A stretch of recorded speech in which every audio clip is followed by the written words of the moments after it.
Je voudrais dire que quelques réflexions. Bien sûr, nous sommes dans un contexte qui est marqué. Alors, je voudrais dire par quoi il est marqué. Il est marqué par un sentiment de crise du lien social. J'insiste bien sur la question du sentiment. Un contexte aussi qui est marqué par le sentiment que la montée de l'individualisme, c'est comme ça qu'on l'appelle, érode le lien social. Du coup, la question nous est posée. Mais alors, du coup, dans ce contexte-là, comment vivre ensemble ? Comment cultiver le vivre ensemble? C'est un deuxième mode de questionnement. Et au bout du compte, comment établir ou rétablir les règles qui nous unissent ensemble? Alors, à ce contexte-là se rajoute celui de la vulnérabilité, celui dont vous m'avez demandé de parler, puisque ça fait 30 années que ma vie professionnelle est consacrée aux questions de la vulnérabilité. Et j'ose dire aussi ma vie militante et bénévole, puisque quand on a consacré tout le temps à travailler, eh bien, on consacre tout le temps à travailler, mais bénévolement. Alors, c'est quoi la vulnérabilité en ce qui me concerne? On en a beaucoup parlé aujourd'hui. C'est bien sûr les personnes qu'on appelle dépendantes. Je ne vais pas m'étaler sur ce terme, mais c'est les personnes malades, c'est les vieilles personnes, ce sont les personnes en situation de handicap, et ce, quel que soit leur âge. Alors, est-ce qu'il faut aborder ces questions de faire société autour de ces questions de la vulnérabilité sous l'angle de l'innovation? Est-ce une bonne question au bout du compte? Est-ce que c'est important, la question de l'innovation? Oui, si on arrive à s'accorder sur le sens. Et je dirais que par rapport à ces questions-là, si l'innovation, ça veut dire booster les pratiques courantes, je dirais oui.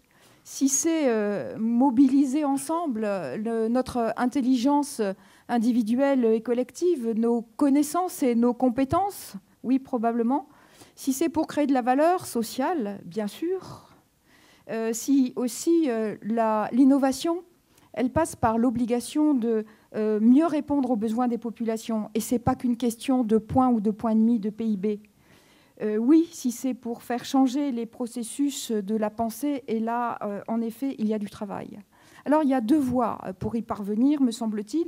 Il y a celle des individus eux-mêmes, altruistes ou solidaires, ce n'est pas la même chose. Mais c'est aussi celle des corps sociaux. Des corps sociaux, lorsqu'ils sont constitués, lorsqu'ils sont organisés.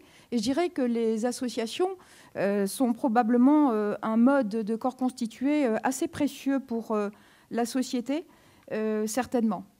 Les associations, c'est une forme organisée d'individus associés pour penser autrement la question du vivre ensemble et pour aussi exprimer quelque chose qui est de l'ordre de la responsabilité. C'est important, le terme de la responsabilité.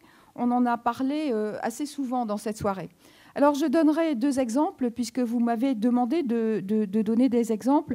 Je lisais hier au soir une centaine de dossiers qui m'ont été envoyés par des personnes qui sont autour de cette question de la prise en compte des personnes vulnérables. Les malades, les vieux, les personnes handicapées, les enfants en grande difficulté, les personnes en exclusion. Et j'ai été extrêmement agréablement surprise de constater que dans un contexte marqué par tout ce qu'on a raconté, mais aussi un contexte marqué par la norme, par la règle, par la réglementation, eh bien, il y a des marges et des marges importantes sur la question de l'innovation. Et je vais prendre l'exemple de la question de l'autonomie. Eh bien, j'ai trouvé sur cette centaine de dossiers un certain nombre d'organisations qui ont vraiment du répondant, qui sont en capacité de booster, qui sont en capacité de bouger les lignes sur cette question de comment permettre à chacun d'être dans une vie autonome. Ça associe les personnes en associant les aidants, en bousculant les représentations. Et ça, on a beaucoup de travail pour bouger les représentations. Vous m'avez demandé aussi de parler rapidement, bien évidemment, de l'expérience de l'Association française des aidants, dont je suis la présidente. Les aidants, c'est accompagner, on en a parlé, Emmanuel Hirsch a parlé, j'aimerais bien qu'on continue à travailler sur cette question des proches. Alors, cette question de s'occuper des aidants, franchement, c'est pas nouveau, hein. Ça a beaucoup de temps. Par contre, la question, c'est de se dire, est-ce que c'est innovant? Et en quoi est-ce que ça pourrait l'être?